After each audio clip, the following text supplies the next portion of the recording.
নাহমাদুহু ওয়া নুসাল্লি আলা রাসূলিহিল কারীম।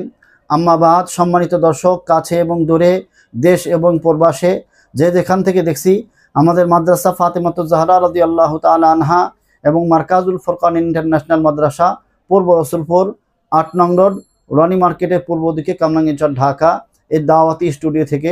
সম্মানিত দর্শক, আমাদের সকলকে সফর করতে হয়। প্রায় মানুষ এই মাসআলাটা জিজ্ঞাসা করেন যে সফর অবস্থায় ট্রেনে, বাসে বা লঞ্চে নামাজ, ফরজ নামাজ আদায় করা যাবে কিনা, গেলে তার নিয়ম কি?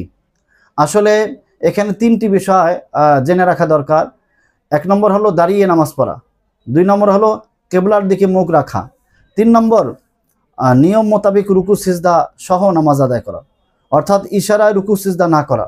যদি ট্রেনে বা লঞ্চে, বাসে উল্লেখিত 3টির কোনো একটি করা সম্ভব না হয়, তাহলে সে নামাজ ত্রুটিপূর্ণ অবস্থায় পড়ে নেবে, কিন্তু পরে নামাজ দুহরিয়ে নেওয়া জরুরি।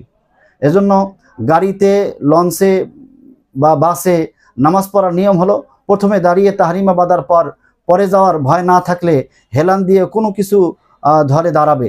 মনে রাখতে হবে হাত বাঁধা সুন্নত, কিন্তু দাঁড়ানো ফরজ। এজন্য সুন্নত যদি তরক হয়, যাতে ফরজ তরক না হয়।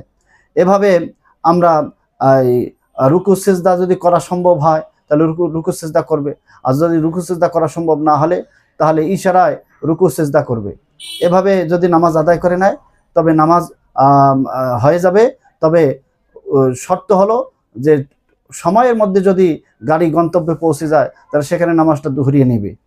আর নামাজ বিনা ওজরে বসে নামাজ পড়া বা কিবলা থেকে চেহারা ঘুরিয়ে যাওয়া, এইভাবে যদি নামাজ আদায় করা হয় তাহলে নামাজ দুহরিয়ে নিতে হবে।